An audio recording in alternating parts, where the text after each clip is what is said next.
Bismillahirrahmanirrahim.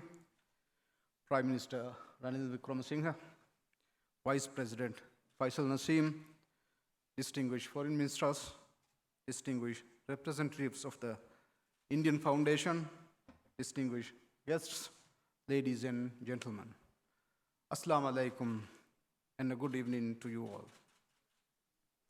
Welcome to the fourth edition of the Indian Ocean Conference, entitled Securing the Indian Ocean Region, the Traditional and Non-Traditional Challenges. It is our pleasure to be your co-host along with the Indian Foundation. I hope your journey here has been pleasant and the arrangements made on your behalf excellent. Ladies and gentlemen, consider these simple facts. The great ocean that our countries call home boasts 40% of the world's oceanic trade, half of its container shipping, and 2/3 of its maritime oil trade. Its sea lanes of communications are oceanic highways, providing sustenance and commercial opportunity for over 2.7 billion people. The strategic significance of its critical straits from Malacca in the east to Hormuz in the west attracts the attention of the world's nations, anxious to ensure their access to waterways and their continued freedom to navigation. It is more vital than ever to regularly convene forums such as this so that together we can effectively resolve our common concerns. At the heart of our concerns should be ensuring the security and prosperity of our peoples. The three priority areas that we will focus on during this event: ensuring navigational security, addressing the ever-looming threat of terrorism, and protecting our marine ecology, are essential to that security and to our continued well-being. With regard to navigational security, we cannot overstate just how important this is to the Maldives. The ocean has been our lifeblood since as far back as our history reaches, the territory of the Maldives being comprised mostly of water. Even today, ensuring the regular and safe flow of commerce, cargo, and maritime travel in accordance with the provision of the United Nations Convention for Law of the Sea is paramount.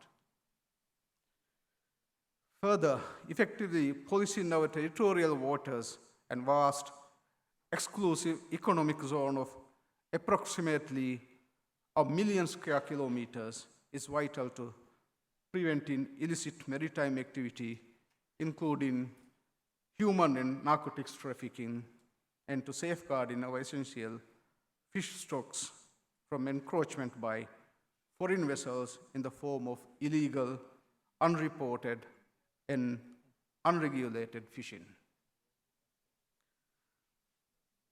The Maldives will implement measures internally to increase our maritime domain awareness while partnering with neighboring militaries for joint patrols and exercises such as the ones we presently conduct with Sri Lanka and India in the name of the Dosti trial exercises to safeguard our waters from trespass and illegal activity.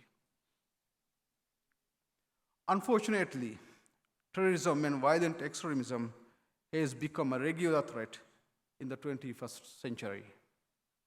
Its driving factors include geopolitical strife and the various cultural and economic dislocations wrought by globalization are no strangers to our region. No, unfortunately, are the opportunists who take advantage of vulnerable young minds and twist religion for their own sinister ends. We are reminded of these sad truths on the Easter Sunday of this year by the cowardly terrorist attacks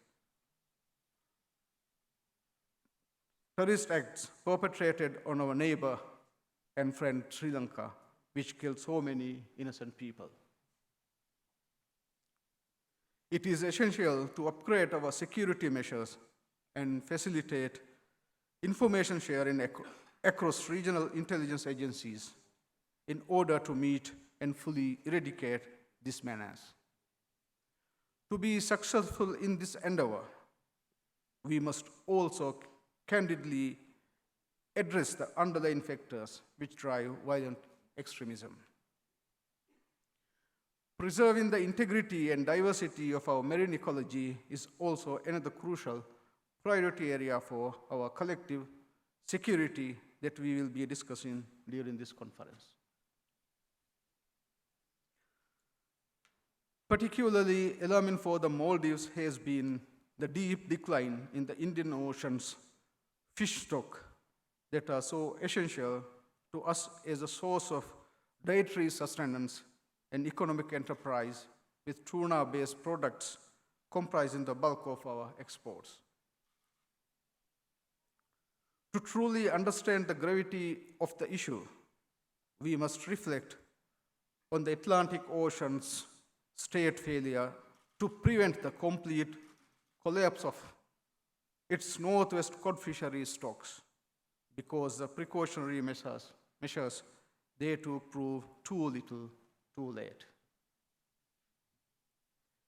If tuna stocks in the Indian Ocean suffers a similar fate, it will have a devastating impact on all our communities and small island states such as us in particular. The Maldives will do its part to ensure that we will abide by sustainable fishing practices, and we enjoin all our international friends and regional partners to do the same. Ladies and gentlemen, in truth, we cannot meet any of these challenges well if we are lacking effective institutions that can properly regulate and oversee progress in all of these spheres. We must be honest and acknowledge our shortcomings in this regard. The Indian Ocean region, especially in its South Asian core, is one of the most fully integrated regions in the world. This is costing us not only in terms of effective collaboration on sustainable issues, but also materially as well, consigning our people to a slower pace of economic progress. Consider that interregional trade in South Asia comprises a dismal 5% of our collective GDP. Contrast this to ASEAN countries' 25%. It has been estimated that if we reduce our non-tariff trade barriers within the Indian Ocean region, we can increase our collective gross national product by $568 billion, underscoring the great loss we suffer by not doing our utmost to facilitate political and economic linkages between us. The Maldives is keenly resolved to increase the scale and depth of all our cooperation across the entire expanse of the Indian Ocean. We believe that this is the best accomplished through effective regional organizations dedicated to such ends. One organization which is fast becoming the main vehicle for providing for the Indian Ocean a coherent governance framework has been the Indian Ocean Rivers Association, which since its founding in 1997 has brought together the littoral states of our ocean into a formal body devoted to increasing the well-being of all of its people. Joining IORA has been a long-standing foreign policy goal of the Maldives for many years.